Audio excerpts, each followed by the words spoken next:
Hello mga friend, mga amigomika. Salamat Panginoon at syempre sa aking Holy Spirit. Babasahin ko lang tong Daniel 3 kasi binigay ito sa akin.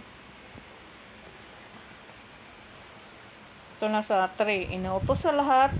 Sana makinig kayo mga gwapo-gwapa. Salamat Panginoon. At syempre sa aking Holy Spirit. Nasa 3 ako ng Daniel. Inuutos sa lahat na sumamba sa rebultong ginto.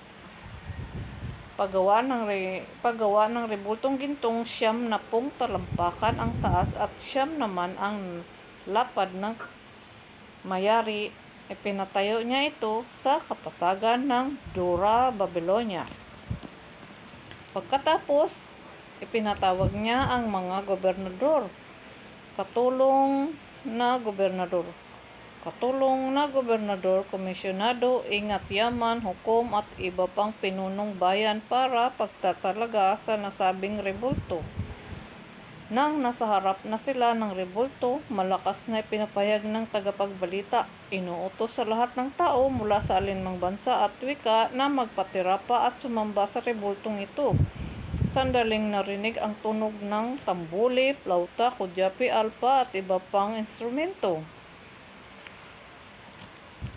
ng musika. Sino mang hindi sumusunod sa utos na ito'y ihahagis sa naglalagablab na pugon. Nang tumunog nga ang mga instrumentong, lahat ng nakarinig nito ay nagpatira pa at sumamba sa rebultong ginto na ipinagawa ni Haring Nebuchadnezzar. Samantala Sinamantala ito ng ilang kaldeyo upang paratangan ang mga Hudyo. Sinabi nila kay Haring Nebuchadnezzar, "Mabuhay ang mahal na hari. Inuutos po ninyo na magpatira pa at sumamba sa inyong rebultong ginto ang sinumang makarinig sa tugtog ng mga instrumento. At sinumang di sumusunod ay ihahagis sa naglalagablab na pugon." Hindi po sumusunod sa utos ninyo sina Sadrach, Mesach at Abednego, ang inilagay ninyong mga tagapamahala sa Babylonia. Hindi po sila nagpatira pa at sumamba sa ipinapagawa ninyong rebulto. Nagalit si Haring Nabucodonosor nang marinig ito. Ipinapatawag niya sina Sadrach, Mesach at Abednego. Totoo bang hindi nag-react ng Holy Spirit ko dito sa mga pangalan nila sa 13? Sadrach, Mesach at Abednego, totoo bang hindi kayo sumasamba sa rebultong ipinapasagawa ko? Ayun, tanong ng hari. Inuutos ko sa inyong sumamba kayo sa pinagawa kong rebulto. Sa sandaling marinig ninyo ang tunog ng mga instrumento, kung hindi, ipapahagis ko kayo sa naglalagablab na pugon. Tingnan ko lang kung may Diyos na makapagpapaligtas sa inyo. Sinabi niya na Sadrach, Mesach at Abednego, "Mahal na hari, wala po kaming itututol sa inyo tungkol sa bagay na ito.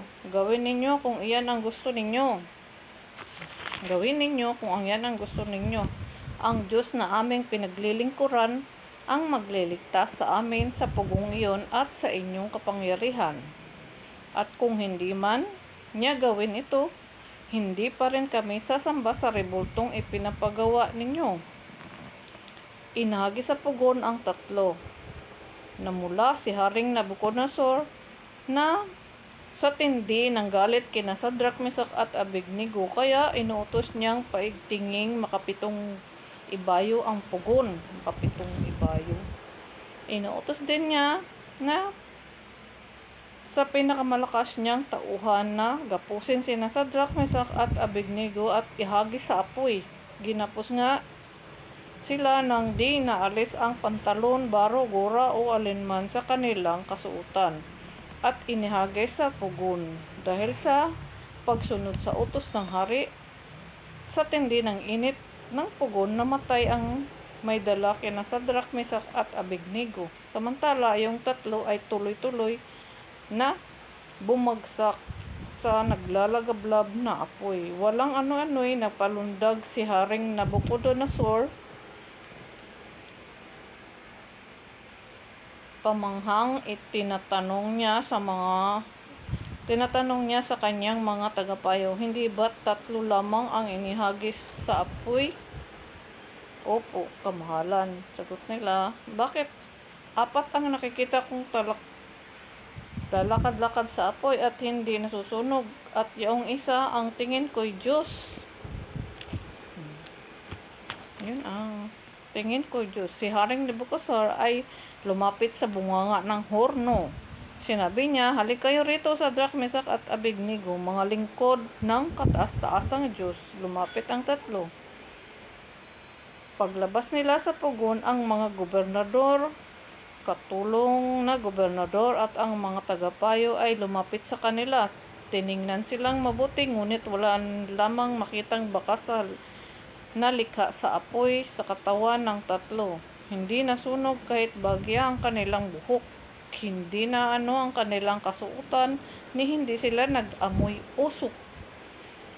Dahil dito, sinabi ng hari, purihin ang Diyos ni Sadrach, Mesach at Abednego. Nagsugo siya ng anghel upang iligtas ang mga lingkod niyang ito.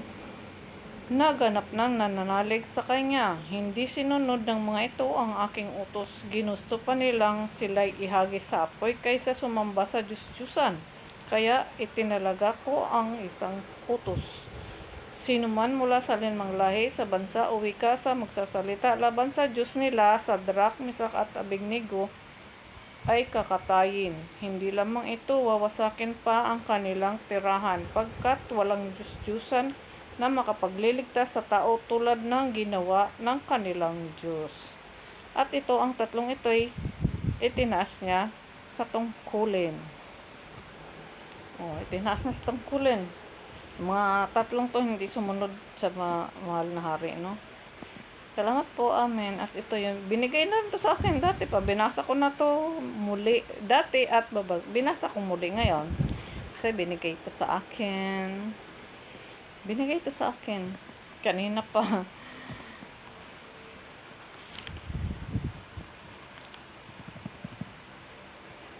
Marami na nagsalaysay yata nito. Binigay ito sa akin ito. At saka maganda tong gawing mga true story sa mga books. Gawing book story, mga tawag dyan. Storytelling sa mga kabataan para malaman nila ang kahalagahan ng kapangyarihan ng Panginoon sa bawat tao. Kung tayo ay sumusunod, no? Tingnan mo dito sila, Silang 3, hindi sumunod. Ito yung mga kasamahan ni Daniel. Nilagay sila sa pugon dahil matigas ang ulo nila. Hindi naman sa katigasan ng ulo. Talagang hindi sila sumusunod sa Diyos-Diyusan ng hari. Diba? Yung revoltong ginto. Marami ng revolto ngayon lumalabas. Iba-ibang klaseng revolto nga naman. Gawa sa mag-asawang putik at bakal. Diba? Yan mga revolto ngayon. Nakikita natin. Mga lumalabas talaga ngayon. Una, ginto. Tapos gawa sa pilak. Gawa sa ano ba tawag yung ibang mga tanso. At saka silver, mga ganon. Tanso, pilak, at saka mga luwad. Diba? Naglabasan na yan ngayon. Ang dami-dami na. Lalo na ngayon, ang mag-asawang putik at bakal ang karamihang lumalabas ngayon kasi pwede yung lumaki ng husto gawa ng hindi masyadong hindi magastos. Kasi pag puro ginto, maraming mag-interest. Puro pilak, ano ba tawag doon sa silver? Yun, maraming mag-interest. Icha-chop-chop nila yon. Kaya ngayon nag-evolve at saka mura-mura ang gastos. Ayan, gumawa na naman sila ng mga revoltong nakapaligid sa bawat bayan. Iba-iba. May mga hayop sa mga zoo. Diba? Usong-uso. Trending nga naman. At totoong nangyari ang mga hula ni Daniel. Naglabasan nga talaga ngayon. Katulad mo dito, silang 3. At hindi nila sinusunod yung gusto ng hari dahil Diyos-Diyusan nga naman yung sinamba nila. Rebulto nga naman yun. Anong may tutulong nun sa atin? Kung halimbawa, sa kanila, kung halimbawa, nagkakagulo, itataas ba sila? Tutulungan ba sila? Wala. Hindi sila makaligtas. Hindi sila pwedeng gumalaw dahil statwa lang sila. Wala silang pakinabang. O, diba? Inaksaya lang yung kaperahan doon sa mga ganoon. Sa mga bagay na walang kabuluhan. Kung yung pera mo, tinulong mo sa kapwa, may kabuluhan at tutuwa pang Panginoon tayo, di ba? Kung marunong kang sumipsip sa Panginoon, marunong din dapat tayo ganon. Sisipsip tayo sa gusto ng Panginoon para sa atin yung iba.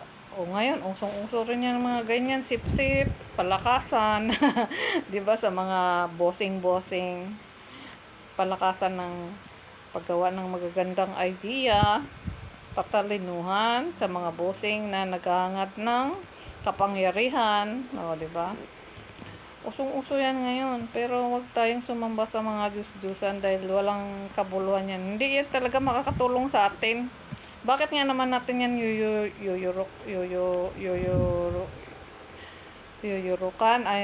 yuyukuan? Hindi naman yan Panginoon. Ang Panginoon natin, tandaan natin, sagrado. Sacred ang ating Panginoon, Diyos at makapangyarihan. At kayang-kayang ibuwal yung mga paliparin na parang ipa o parang dahon na tuyo.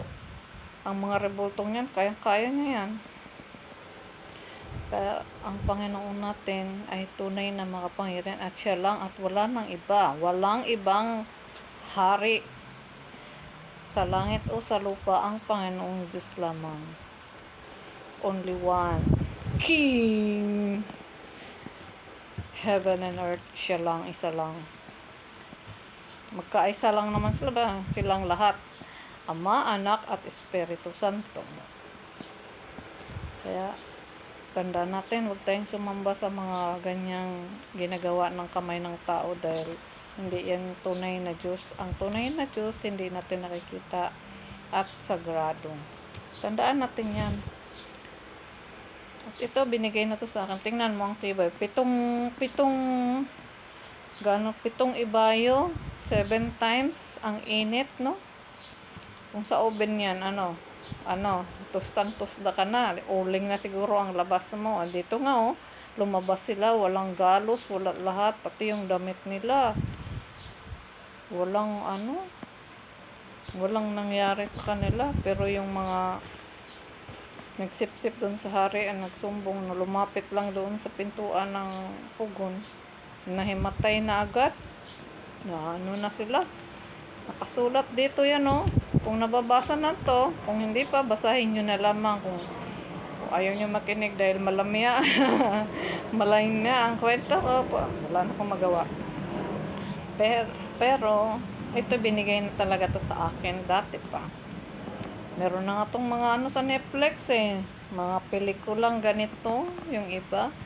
Maganda tong mga ganito talaga gawing mga pelikula. Wag lang yung iba kasi iniiba kung yung mga nakasulat na totoo, yun dapat ang para hindi tayo malinlang kasi ngayon, ako po, maraming pandinin lang ang ginagawa ng mga matatalino, ng mga ibang may nagkakalam ng pera. Syempre gagawa nila ng para kumita nga naman sila ng husto na wala namang, hindi naman madadala. Pag natigok ka bigla, hindi yan madadala. At yung makamana nun, sila ang makinabang. At sana manahin din niya yung abilidad niya sa kabutihan. Mas maganda yung ganon. Salamat po, ito ang binigay sa akin. Kanina pa to, binigay sa akin. At ngayon, binasa ko ngayon. Salamat po. Kung kayo'y nakikinig, mga gwapo-gwapa, may gumiga, mga friend. Kung meron akong friend yan. Ang Panginoon nakikinig yan sa akin. Kasi nagre-react yan siya dito pagka binabasa ko to. Dito kanina nag-react siya dito sa dito sa 13 13, 14. Nagalit si Haring Nabucodonosor. Yung mga pangalan nila nabanggit. Totoo bang kayo'y sumasamba sa totoo bang hindi kayo sumasamba sa rebultong ipinapagawa ko? Silang tatlo lang, sa dami nila doon, silang tatlo lang yung hindi talaga sumunod. Dahil alam nilang hindi makabuluhan yung rebultong yun. Hindi nakakatulong talaga. Pinagbili na yan ng Panginoon sa atin. Huwag tayong sumamba sa mga larawan, mga gawa ng kamay ng tao, mga nasa himpapawid. Hindi natin dapat yan sinasamba. Dahil ayaw ng Panginoon nga sumamba tayo dyan. Dahil siya ay mapanibughuin. Sabi nga, mapanibughuin. Dahil hindi yan naman yan tunay na Panginoon. Kahit gumawa tayo ng mga, halimbawa, mga manikang tao o kaya robot na tao, gawa sa papel man yan, gawa sa plastic man yan, sa bakal man yan, o gawa sa goma man yan, o sa silicone man yan, kung ano-anong mga combination, hindi talaga yan maaaring magiging Diyos. Sinabi na yun ng Panginoon. Kahit anong klaseng materialis ang gawin mo dyan, hindi yan kailanman magiging Diyos. Ang tao pwede pa, pero ang mga ganyang gawa ng tao, ng mga kamay ng tao, ay hindi maaaring maging Diyos. Pag ginamit ng Panginoon ang kanyang tunay na kapangyarihan para dyan, lilipad nga lang yan, parang ipa, di ba? Sama-sama na yun at maging gabundok na basura na yan sila. Pag pinag-ipon-ipon. Kasi nga, walang silbi, walang kabuluhan. Hindi mo makakain, di ba? Kung binili mo yun at binigay mo dun sa mga walang kinakain, di nakinabang, totoo pang Panginoon. Yun ang gawin nating maging sip-sip tayo sa Panginoon. Kumbaga palakas tayo sa Panginoon.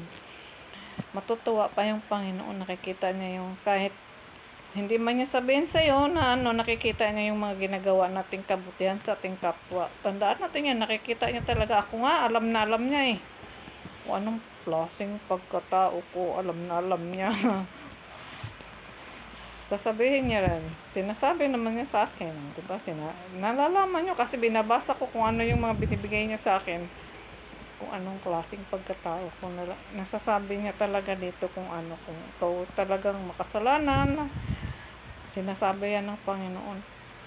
Meron siyang mga mensaheng may ipapahayag muna. Ganon ang klaseng pagkatao mo. Ilang beses ko na yan na napupuna. At yan ay totoo. Totoong-totoo yan. Bawat isa sa atin. Yung mga hari dyan, yung mga namumuno, nababasa talaga ng Panginoon yung mga kaisipan nila, kung anong mga pinagbabalak, alam na alam nila. Kaya tungkol to sa mga pinuno at sa mga nananalig sa Panginoon, di ba? Si Daniel at itong tatlong to, si Abednego, si Shadrach at saka si Meshach, silang tatlo. Si Belshazzar, di ba? Silang tatlo at yung mga ibang apostol pa, sila pa Pedro, Pablo, sila Juan, si Marcos, yun sila Ezekiel, ang dami nila, si Jeremias, ang dami nilang si Abraham, si Jacob, ang dami nilang tinawag ng Panginoon noon sa iba-iba nga lang, iba-ibang panahon. Dahil matagal na nga namang panahon nito. Anong siglo na to? 500 pa lang yata to. 500 na to 500. Mga lumang tipan pa to. Diba? Yung mga sa Juan, Marcos, yan yung mga bagong tipan. Sa Roma, Timoteo, kay Pablo, yung mga bagong tipan. Meron dun si Judas, nandiyan doon sa bagong tipan. si Mateo, si Tito, si Tesalonica, yun mga sa Santiago, yun mga nandoon, yun yung mga bagong tipan doon. At pinapabasa niya rin yun sa akin. Kung ano yung bibigay niyang mensahe, yun ang sinishare ko sa inyong lahat. At hindi ako pwedeng magbulaan. Pag nagkamali nga ako, nagsusuri ako lagi sa Panginoon kasi nga, nagkasala ako eh. Nagkamali lang ng konti. Kasi kailangan humingi ka rin ng kapatawaran sa Panginoon. Kahit konti lang yung ginawa mo, o malaki man, ihingi mo talaga ng kapatawaran sa Panginoon lagi. Pag nagkamali ka, may nagawa kang masama. Kasi yun ang gusto niya sa atin, maging tapat tayo. Maging tapat, masunurin, at honest. Sabi nila, honest. Yung totoo ka talaga sa Panginoon. Wala kang pag-alinlangang magbago ka talaga. Lahat. Kung hindi tao sa puso ang iyong pagbabago, wala. Hindi tayo mabibiyayaan ng bagong espiritu at bagong puso. Kasi yan ang niya sa atin. Biyayaan niya tayo ng tatak sa kamay.